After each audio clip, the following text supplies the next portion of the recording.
A lot of people get really excited when they get close to their goal weight. And listen, that excitement makes sense. You've worked hard, and seeing the finish line feels incredible.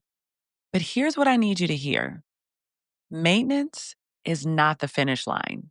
If you've been holding on to that magic number as a moment that you finally made it, I want to challenge that mindset. Because if you treat maintenance like a destination, you're going to get there and you're going to realize you don't have a plan for what comes next. When all of your focus is on reaching a number, the process becomes about getting there. That countdown, 5 pounds left, 3 pounds left. It's motivating, but it's temporary. The moment that number stops moving, the excitement stops too. And then what? That's where people feel lost. They've spent months thinking about how to get to their goal, but almost no time thinking about what happens afterwards. So let's shift that perspective. Maintenance isn't a destination, it's the beginning of a new phase. There's something called the illusion of arrival. It's the belief that once you hit your goal, life will feel completely different, that the number will fix everything. But here's the truth: when you wake up at that goal weight, your life is still your life. Your routines are still your routines. Your thought patterns are still your thought patterns. The only thing that changed was the number. That's why people are shocked when goal weight doesn't feel like the end they imagined. It's because there is no end. There's only the ongoing choice to keep showing up. Part of this comes down to how the brain works. Your brain loves progress because progress gives you dopamine. Every time the scale drops, it's like a reward. But once the scale levels off, that reward system goes quiet. And this is where the shift has to happen. You can't depend on external validation anymore. Maintenance requires you to shift your identity from "I'm losing weight" to "I'm someone who takes care of my health." Identity lasts. The more you anchor to being that person, the less you need short term motivation. Pause and ask yourself, when the number stops moving, who do I want to be? Am I chasing a finish line or building an identity that I can live with long term? Maintenance is really about systems. Think of your habits as the foundation of a house. If they're shaky, the whole house falls when the weather shifts. Here are three tools that matter most.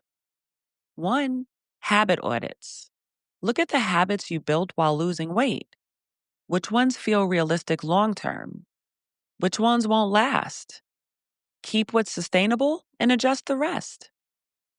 Two, layering, not dropping. Don't ditch the habits once you hit goal weight. Evolve them. Maybe tracking daily becomes weekly check ins. Maybe walking becomes strength training. Think evolution, not abandonment. Three, environment design. Your environment is powerful.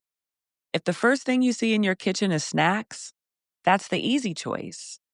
If your shoes are buried in a closet, walks are not going to happen. So design your space so that the habits you want are the obvious ones. Now let's get into practical systems for protecting your progress. You want to plan for flexibility.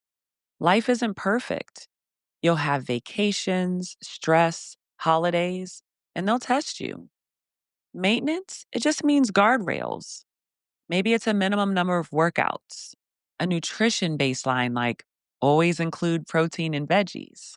If the scale never moved again, what goals would still motivate you? Here's something people don't expect. Once you're in maintenance, the compliments slow down. When you're losing, everyone notices. They comment, they cheer you on. But once you're maintaining, the outside validation fades. That's why self recognition matters. Can you notice your wins when no one else says a word? Can you celebrate choosing foods that fuel you or handling a stressful week without old patterns? Maintenance is about shifting your pride inward. That's how you stay motivated when the applause quiets. And then there's the social side. People might say things like, "You're fine now. You don't need to keep doing that." Or they'll expect you to eat the way you used to. And this is where boundaries matter. Maintenance is going to ask you to hold steady in your routines, even when others don't get it. Not rigid, but steady. You're not protecting your habits to prove anything to them. You're protecting them for you. Here are 4 anchors you can carry into maintenance. 1, maintenance is a phase, not a finish line. 2, identity over outcome. Anchor to who you are, not just what you weigh. 3, progress beyond the scale. Energy, strength, consistency, mental clarity.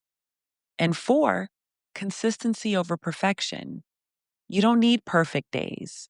You just need steady ones. If you're close to your goal weight right now, celebrate it. You've worked hard and it matters. But don't stop there. Don't let maintenance catch you by surprise. This isn't the end. It's proof that you're capable of protecting what you've built.